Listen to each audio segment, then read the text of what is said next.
하기 시작했습니다. 중국이. 네, 맞습니다. 이행을 시작을 해요. 1년 정도 이제 히토류뿐만이 아니라 뭐 게르마늄, 갈륨 등등 뭐 반도체나 로봇에 쓰이는 희귀 광물들 전부 다 수출 통제를 1년 유예하겠다라고 발표를 했죠. 내년 11월 10일까지 유예를 한다라고 이야기를 했습니다.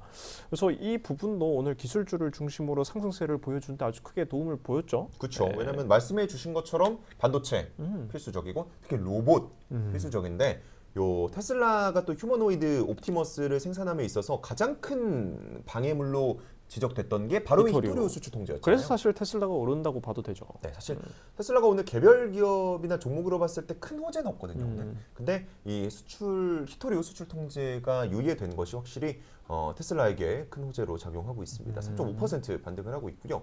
그러니까 이게 또 중요했던 게 부산에서 어쨌든 시진핑 주석과 트럼프 대통령이 악수를 했잖아요. 어쨌든 결과물이 나왔잖아요. 시장의 기대치에 충족했을지는 우리가 모르겠지만 어쨌든 합의가 나왔는데 지난 트럼프 일기행정부 때도 이 두 정상이 그리고 양국이 합의를 했습니다. 그때도.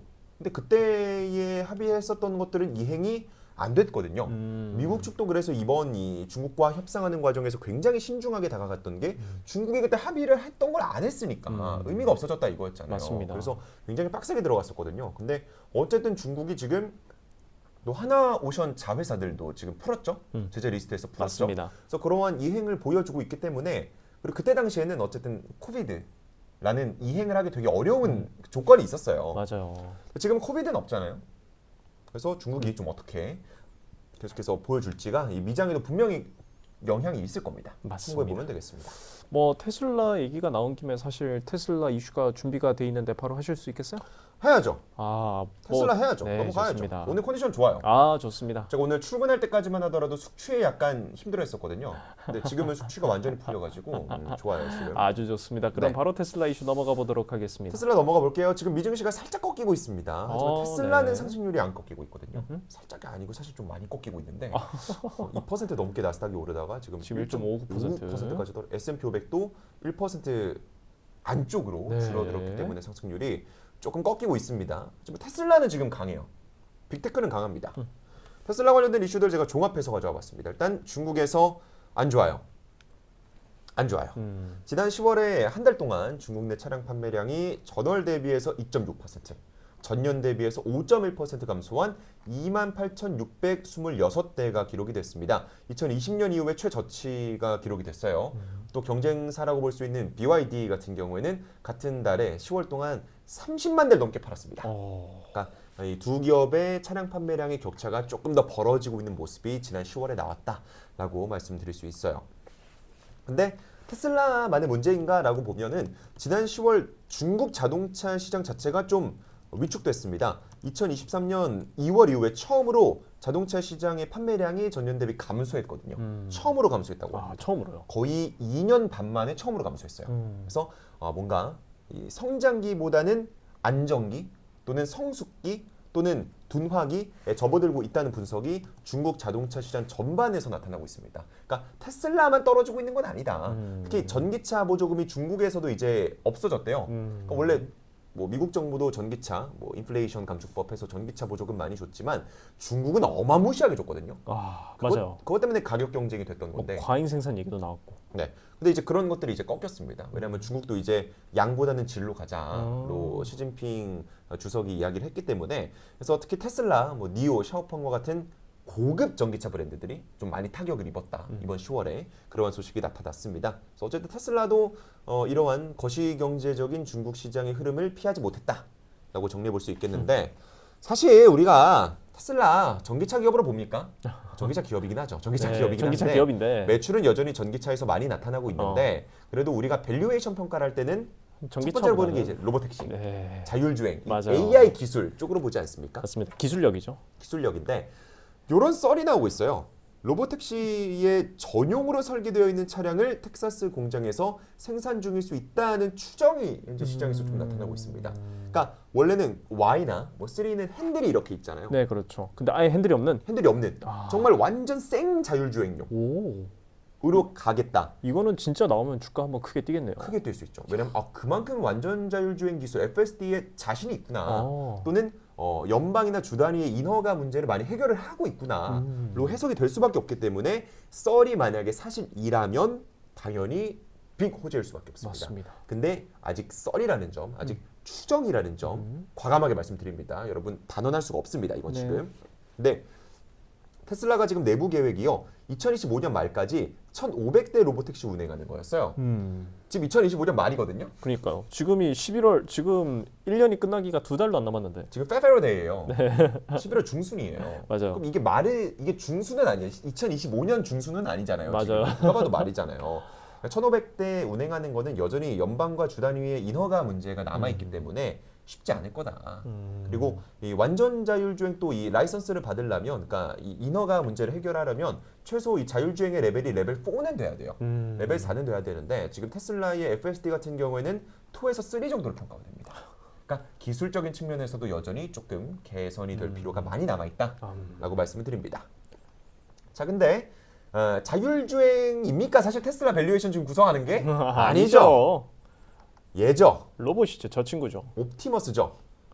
이제 지난 목요일에 머스크 CEO에 대한 1조 달러, 최대 1조 달러 보상 패키지가 승인이 됐습니다. 주총에서. 근데 요 조건 중에 하나가 1조 달러 보상을 받는 조건 중에 하나가 향후 10년간 AI, 휴머노이드 로봇을 100만 대 공급하는 거였습니다. 야, 지금 로봇택시도 몇 대 못 만들었는데 로봇을 10년 동안 100만 대 공급하는 건 어마무시한 계획이죠. 야. 그래서 사람들이 야 이거 되겠냐라고 그러니까. 생각을 했는데요. 지난달 중순에 나왔었던 중국 언론 보도에 따르면 테슬라가 이 중국 부품 업체와 정확히는 선형 구동 장치 업체와 약 6억 8,500만 달러 규모의 계약을 체결했다고 합니다. 그러니까 정말 생각보다 빠르게 되겠구나. 이 양산이 생각보다 얼마 안 안 남은 남았구나. 이야기일 수 있구나라는 추정을 할 수가 있는 거예요. 그리고 실제로도 이 정도 규모의 주문은요, 옵티머스 로봇 약 18만 대 생산할 수 있는 양이라고 합니다. 그러니까 100만 대 계획인데 18만 대짜리 계약을 지난달에 체결을 한 거라면 생각보다 로드맵이 꽤 나오고 있구나 빠르다. 라고 우리가 해석을 해볼 수가 있는 맞습니다. 거죠. 그리고 3세대 옵티머스 3세대 모델이 내년 1분기 중으로 공개될 것으로 보입니다. 내년 1분기요. 네, 내년 1분기. 얼마 안 남았죠. 맞네요. 지금이 올해 4분기니까. 그러니까 적어도 6개월 안에 공개를 한다는 거니까. 다음 분기니까 얼마 안 남은 건데 또 양산도 최소 연말까지는 들어갈 거다라는 이야기가 나오고 있습니다. 연말도 사실 양산 시점이 연말이라는 것도 되게 보수적으로 잡은 거다라는 이야기도 나오고 있어요. 오. 그래서 좋죠. 그쵸, 호재이죠, 좋죠, 당연히. 좋죠. 특히 테슬라 주주분들은 좋을 거죠. 그리고 기술적 병목으로 나타난 게 이 손이었어요. 로봇 손. 맞아요. 이게 이 관절도 워낙 많고 AI의 고질적인 문제죠. 네, 손이. 굉장히 어렵다는 얘기인데 요것도 이제 해결이 됐다는 이야기가 나오고 있습니다. 그래서 로봇 분야에 지금 테슬라가 어쨌든 미국에서는 선두주자이긴 하거든요. 네. 뭐 중국이야 샤오펑도 있고 유니트리도 있고 그렇지만 맞아요. 그래도 이 미국 쪽에서는 지금 선두주자인 게 바로 요 테슬라입니다. 그래서 옵티머스 또 공개가 어떻게 될지 양산이 어떻게 될지 우리가 주가 볼 때 무조건 봐야 되는 상황입니다. 근데 마지막으로 하나 그냥 짧게 말씀드릴 거는 우리가 잊고 있는 친구가 하나 있어요. 사이버 트럭. 되게 이거 처음 나왔을 때 빅 호재다. 특히 미국은 픽업 트럭 시장이 굉장히 크기 그러니까. 때문에 왜냐하면 땅덩어리가 맞아요. 얼마 하니까. 그래서 픽업 트럭 쪽에 테슬라가 진입하는 것 굉장히 호재다. 뭔 호재요? 팔리지가 않는데 맞아요. 안 팔려요 지금. 근데 뭐 솔직히 터놓고 말하면 이 테슬라 주주분들 중에 이 사이버 트럭에 기대를 두고 투자를 하신 분은 없을 거예요. 로봇이죠. 예.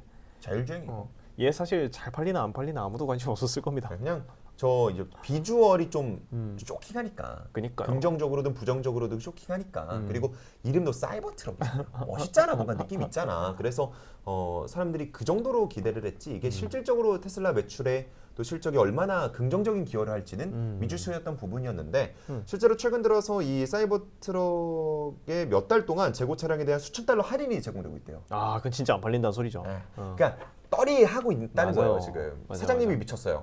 머스크가 미쳤어요 가는 거예요 지금. 그러니까 그만큼 사이버 트럭이 많이 부진한 상황인데 사이버 트럭의 프로그램 책임자였던 이 시단티 아와스티라는 사람이 8년간의 테슬라 근무 끝에 퇴사했다고 합니다.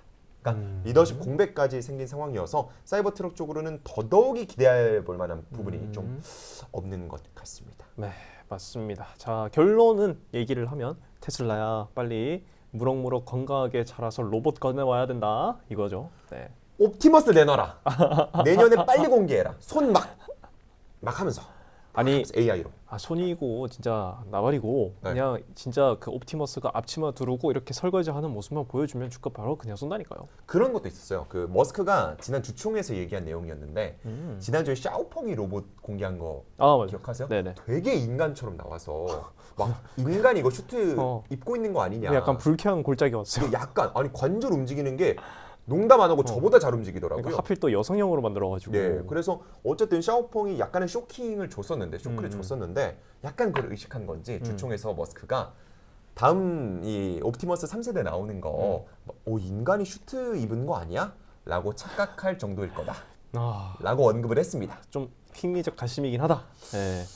의식을 안 하고 있진 않구나 라는 생각이 드는데 어쨌든 맞습니다. 테슬라 주가 지금 약간 또 3% 안쪽으로 꺾이긴 했습니다만 괜찮고요. 440달러대에서 움직이고 있습니다. 네. 지금 거의 한 달 넘게 보합권, 거의 한 달 반 동안 보합인 상황, 횡보하고 있는 상황인데 지금 요 부근을 기술적으로 뚫어낼 수 있다면 전고점 도전하는 것 어려움이 없겠죠. 네, 좋습니다. 중요합니다. 지금 테슬라.